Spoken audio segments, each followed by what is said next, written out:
Hello বন্ধুরা, আজ আমরা কথা বলবো উইন্ডোজ 11 এর কমান্ড প্রোর সেকেন্ড পার্ট নিয়ে। এর আগে আমরা একটা ভিডিও বানিয়েছি, প্রথম পার্ট, আপনারা চাইলে সেটা দেখে আসতে পারেন। চলুন, আসলে কমান্ড প্রোটা এই জন্য প্রয়োজন, অনেক সময় আমাদের কাজটাকে খুব সহজ করে দেয় এবং শর্টকাটের মাধ্যমে। যেমন যদি ওপেন দা আমাদের যে ক্লিন আপ ডায়লগ বক্সটা যদি বের করতে চাই, তাহলে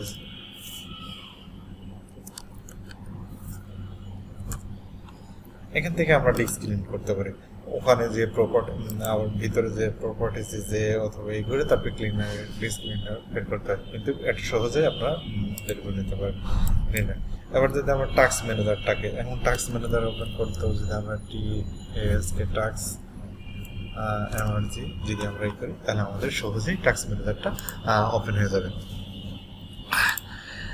এবার সেকেন্ড থার্ড কমান্ড আছে যে ম্যানেজ ইউজার অ্যাকাউন্ট। আমাদের যে অ্যাকাউন্টটাকে নতুন অ্যাকাউন্ট বানানো বা নেট ইউজার নতুন ইউজার বানানো বা ক্রিয়েট করা, এটার মাধ্যমে আমরা করতে পারি, অ্যাড করতে পারি, রিমুভ করতে পারি। এখান থেকে আমরা আমাদের ইউজার পারমিশন চেঞ্জ করে দিতে পারি। এবার যদি আমাদের ক্যালকুলেটার যদি প্রয়োজন হয়, CALC, আমরা ক্যালকুলেটর এখান থেকে আমরা বের করে সহজে খুব কাজ করে নিতে পারি। এটা একটা শর্ট কমান্ড। আসলে শর্ট কমান্ডটা এটাই প্রয়োজন, অনেক সময় আমাদের প্রয়োজন হয় খুব দ্রুতর সাথে আমরা বের করতে পারি। আমরা এবার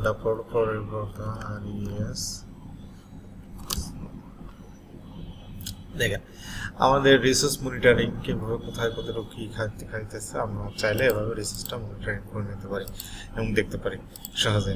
কমান্ডটা এটা। এবার নেক্সট যে কমান্ডটা আছে ওয়ান দ্য নোটপ্যাড। আমাদের নোটপ্যাডটা অনেক সময় নোটপ্যাড প্রয়োজন হয়। নোটপ্যাড খোঁজার থেকে এরকম ভাবে লিখে আমরা নিলে হয়ে যায়।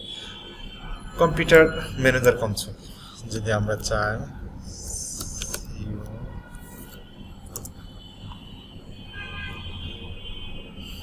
দেখেন আমাদের এখান থেকে আমার ডিভাইস ম্যানেজার অনেক যা যা আমাদের প্রয়োজন, লোকাল ইউজার গ্রুপ, এখান থেকে ইউজার ম্যানেজমেন্ট করতে পারি, সব কিছু এখান থেকে আমরা করতে পারি, দেখতে পারি। সেকেন্ড আবার একটা কমান্ড আছে, শুধুমাত্র আমরা যে ডট দিই,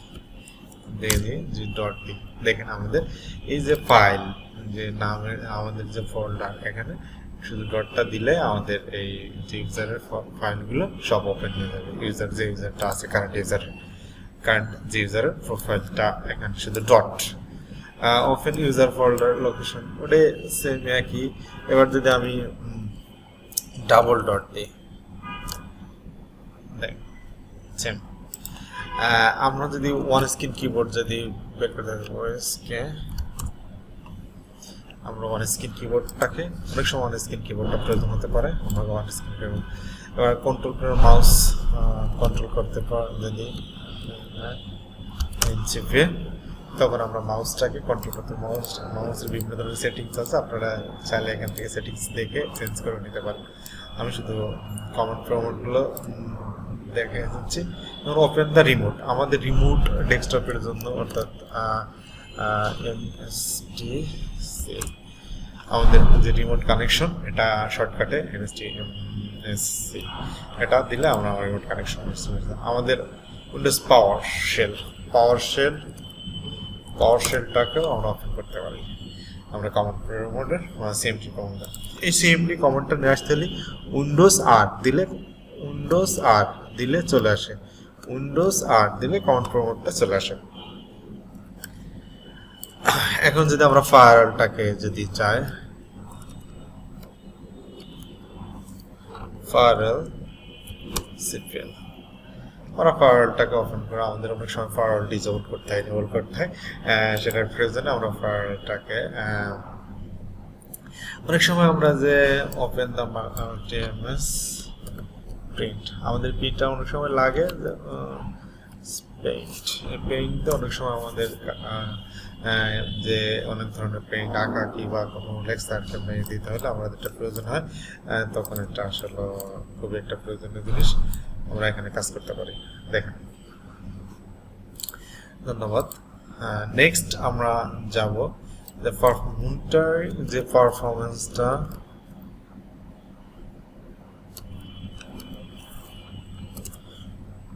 আমরা চাইলে আমাদের এখানে পারফরমেন্স কি কেমন আছে আমরা চাইলে আপনারা এটা দেখতে পারেন এবং শর্টকাট কমান্ডের মাধ্যমে এবং আমাদের স্লিপিং টুলটা হলো গিয়ে স্লিপিং টুলটা আসলে স্ক্রিনশট নেওয়ার জন্য এটা আপনারা শর্টকাট মাধ্যমে পাওয়া যাবেন স্ক্রিনশটের যে ইয়ে আছে এটা ওন ভার্সন সেটা তো আমরা দেখছি এটা যদি আমরা দেখি